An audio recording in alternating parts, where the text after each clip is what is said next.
दिल्ली न्याय यात्रा के कांग्रेस पार्टी दिल्ली प्रदेश अध्यक्ष के द्वारा देवेंद्र यादव जी के द्वारा न्याय यात्रा का आरंभ किया गया। ऊर्जा आई, नौजवानों ने साथ दिया, सभी ने साथ दिया। हमारे बीच में अनिल जैन साहब जी हैं जो कि वरिष्ठ कांग्रेसी नेता हैं। सर, कितना कामयाब रही है दिल्ली न्याय यात्रा? सब नमस्कार। सबसे पहले तो मैं अपने सभी देशवासियों को संविधान दिवस की बहुत बहुत शुभकामनाएं देता हूं।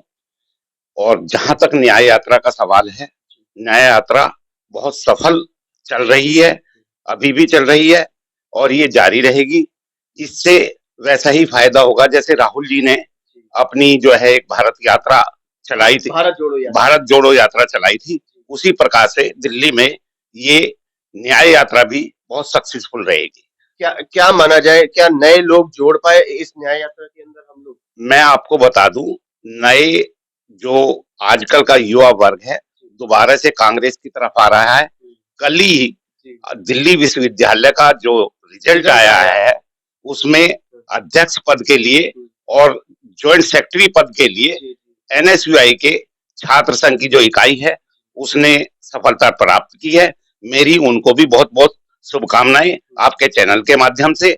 और मैं आने वाले समय में आपको दिखा दूंगा कि दिल्ली में जो आने वाले चुनाव है 25 में, उसमें कांग्रेस पार्टी अकेले ही चुनाव लड़ेगी और अकेले ही बहुमत प्राप्त करेगी। अकेले की अगर हम बात करें, लेकिन अभी जिस तरीके से महाराष्ट्र का और इधर का रिजल्ट आया है, दोबारा से दिल्ली के अंदर गठबंधन की बात चलनी सुगबुगाहट से शुरू हो गई है। नहीं नहीं, ऐसा कुछ नहीं है। अभी गठबंधन बाद की बात है। वो तो जो भी है शीर्ष नेतृत्व देखेगा किसमें जनता की भलाई है, किसमें पार्टी की भलाई है।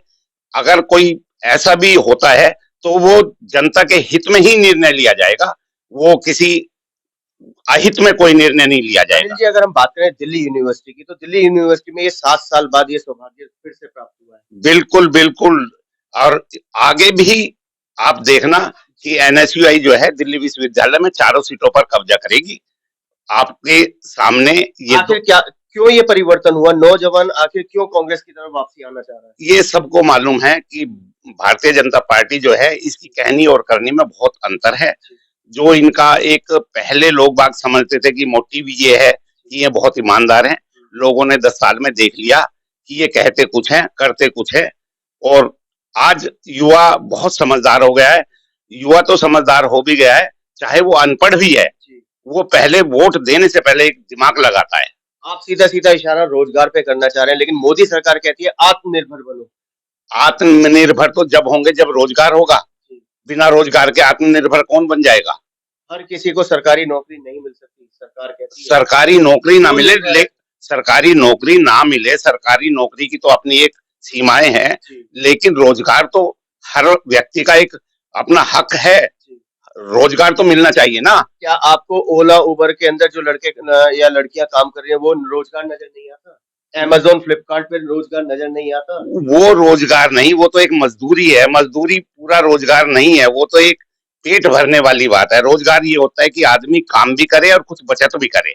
अगर बचत नहीं कर रहा तो क्या फायदा ऐसे रोजगार का? तो मतलब आप ये फेलियर मानते हैं, ओला उबर गाड़ी चलाना, जोमेटो स्विगी डिलीवरी, अमेज़न फ्लिपकार्ट? देखिए, मैं भी ओला उबर में कभी कभी सफर करता हूँ, मेरी बात होती रहती है। लेकिन हर कोई यही कहता है जी आप पहली सवारी हो। मैं चाहे शाम को सफर कर रहा चाहे रात में, मतलब इतने लोग परेशान हैं। मजबूरी में कुछ ना कुछ तो करना ही पड़ेगा, चाहे वो ई रिक्शा चलाए, चाहे वो बेलदारी करे। लेकिन ऐसा नहीं, रोजगार उसको कहा जाता है जो सम्मान के साथ आदमी को एक खाना मिले, सम्मान के साथ रहना मिले और सम्मान के साथ उसका जीवन व्यापन हो। अनिल जी, अगर हम बात करें 2025, क्या माना जाए दिल्ली विधानसभा? देखिए, दिल्ली विधानसभा में हमारे जो दिल्ली के अध्यक्ष हैं देवेंद्र यादव जी, और हमारे जो बाबरपुर जिले के जो अध्यक्ष राजकुमार जैन जी हैं, जिन्हें अभी बनाया गया है, ये बहुत कोशिश कर रहे हैं। और मुझे उम्मीद पूरी है कि ये दोनों अपने लक्ष्य में कामयाब होंगे। बाबरपुर जिले के अंदर कुछ ऊर्जा आई है राजकुमार जैन जी? जब से राजकुमार जैन जी आए हैं, जब से ही कांग्रेस ने एक जो सोए हुए हमारे कार्यकर्ता थे उनमें जोश भर दिया है। और रोजाना कहीं ना कहीं कोई भी एक ऐसे प्रोग्राम हो रहे हैं जिससे हमारी कांग्रेस की जो नीतियां हैं वो लोगों तक पहुंचे। अनिल जी, बात करें फिर से, अगर हम बात करें पार्टी की, और पार्टी के अंदर भी संगठन की, संगठन क्यों नहीं मजबूत हो पा रहा है? संगठन अब धीरे धीरे मजबूत हो रहा है। ऐसा है, पहले क्या था, लोगों में थोड़ा सा बदलाव का वो था, एक झुकाव, वो सब देख चुके। ये बीजेपी को भी देख चुके, आम आदमी पार्टी को भी देख चुके। अब चूंकि कितना भी संगठन मजबूत हो, अगर सीट नहीं आ रही तो देखने में ऐसा लगेगा कि संगठन कमजोर है। संगठन पहले भी कभी कमजोर नहीं रहा, संगठन आज भी कमजोर नहीं है, बहुत मजबूत पहले भी था और आज भी है और आगे भी रहेगा। अनिल जी, चलते चलते इस समय दो यात्राएं चल रही हैं, एक तरफ बागेश्वर धाम यात्रा और दूसरी तरफ न्याय यात्रा, क्या कहेंगे? ऐसा है, न्याय यात्रा का उद्देश्य जो है वो जन जन तक पहुंच रहा है। बागेश्वर धाम के लिए मैं कुछ नहीं बोलूंगा, सबका अपना अपना एक लक्ष्य होता है, सबकी अपनी एक विचारधारा होती है। हम अपनी विचारधारा लेकर चल रहे हैं। हिंदू राष्ट्र की मांग कर रहे हैं बाबा बागेश्वर धाम। ऐसा है, हिंदू राष्ट्र तो ये है ही, इसमें कहें या ना कहें। अब इसको अगर हम दूसरी तरफ ले जाएं, अगर ये कहें कि ये जगह जगह जो है हिंदुत्व का एक वो नारा दे करके लोगों को गुमराह कर रहे हैं, लोगों को लड़ा रहे हैं, तो वो ज्यादा उचित कर रहेगा मेरा कहना। क्योंकि अभी आपने देखा संभल में जो दंगे हुए हैं।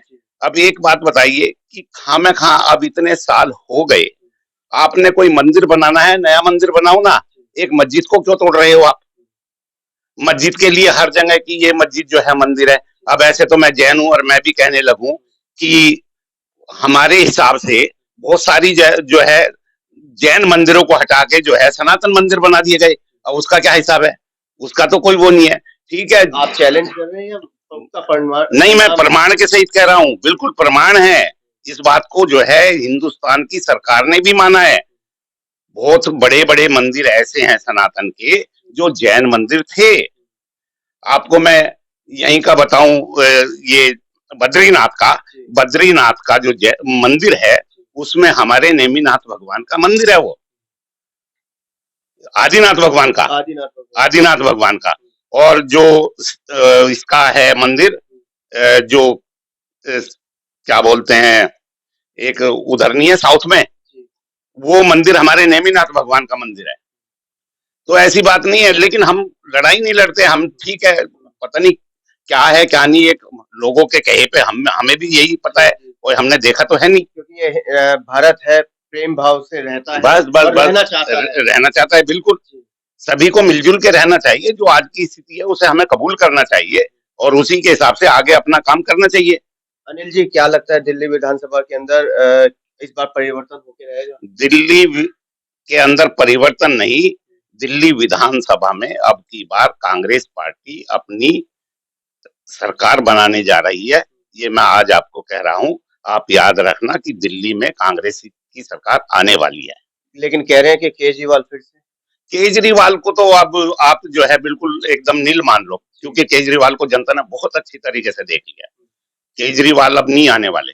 कल बुजुर्गों को पेंशन देने का भी रास्ता खोल दिया। तो रेवड़िया है, हमेशा रेवड़ियों का वो रहा है, बांट दो जितनी मर्जी बांट दो। एक आदमी से, जैसे पहले लोग बाग कहावत थी ना कि लालाओं को लूटते थे और चोर क्या है अपनी ख्याति के लिए गरीबों में थोड़ा बहुत बांट देते थे, थोड़ा बहुत। वो काम ये सरकार कर रही है कि अपना 100% लूटो और 10% बांट दो। पब्लिक भी खुश कि हमें मिल रहा है।